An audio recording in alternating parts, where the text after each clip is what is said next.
All right, back here in New York, there's a study that came out today showing that student loan debt may prevent retirement security for millions and millions of older workers. So let's bring Doug Flynn in on this. Certified financial planner, co-founder at Flynn Zito, joins us today. So student loan preventing retirement security, that's what the study says. We'll put some of this up on the screen and then you can talk us through it, where they're saying the bottom 50% of incomes, people less than 55 grand or thereabout with the highest debt, middle 40%, 54 to 192. Average debt, top 10 over 192, owing 33,000. Your take on this? Yeah, this is about people who are over 55, and so they're looking at people who made investments in their education at ages over 55. And the crazy part about this is about a third of these people are unemployed.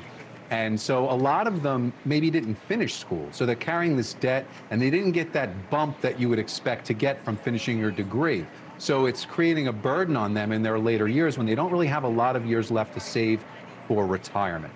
So perhaps they have to work longer or save less, are some of the outcomes of this. Imagine what this would be like for the kids just getting out of school now with so much more debt, just in numerical terms, than these people had years ago, and what this would add up to. It could be, it could be a lot more, right? Yeah, and this doesn't even include parents who take debt out for their children. That is a whole other amount of money that sometimes people want to send their kids to the best school they can get into, regardless of affordability. This is not even including that. This is just their own debt. And sometimes, people don't always do a cost-benefit analysis on college educations, and sometimes you're paying for it well into your 50s, which most people would not believe that they would still be doing that. No, I mean, a lot of people don't do that analysis. We've just started having that conversation. You and I have talked about it a lot, this, more trade school applications and all that kind of thing. Is it really worth it? And, years ago, people would do it far less. This topic I like, from the Wall Street Journal, how much happiness can your salary buy? So they say there's no magic number in terms of the researchers. They can't agree. I would think that's because obviously it depends on where you live. There could be some miserable people making a couple $1 million a year in New York here walking around these streets. Who knows, right. Yeah, it's a very individualized number, and these kind of studies are trying to put an overall number on it.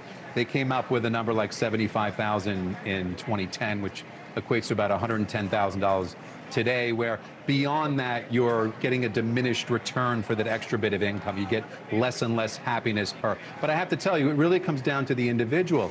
What is their magic number? And that's part of what we're doing, actually, as certified financial planners, is trying to identify what is your unique as a family magic number, because you may or may not be at it. You might be above it, you might be below it, and it's totally different than your next door neighbor, than your cousin, than your parents, than anybody else.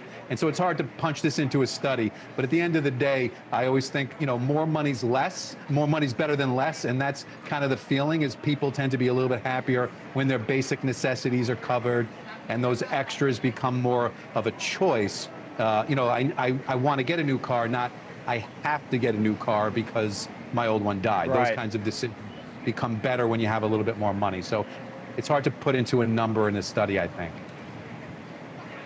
It sounds to me like you're making a case for more business, because you're basically telling us, you can't really come up with this on your own. What you need to do is hire Doug Flynn, and he'll tell your family how much you need to make. That's what you're telling us, right? Not just me. Right? I think anybody who does formal retirement planning can really drill down on your situation. What are your goals? When do you want to retire? What are your expenses? What's your income? And determine, hey, you can retire when you want to, or no, you have to work longer, or maybe you're carrying that debt, the student loan debt we were talking about, or maybe you're better off than you think you are. Sometimes we get to deliver that good news, and people can, and that's enlightening, by the way. When you hit that magic number, you can walk into your boss the next day and go, I don't need this anymore. My financial advisor told me so. Changes the dynamic of everything. Yes. Yeah, Doug.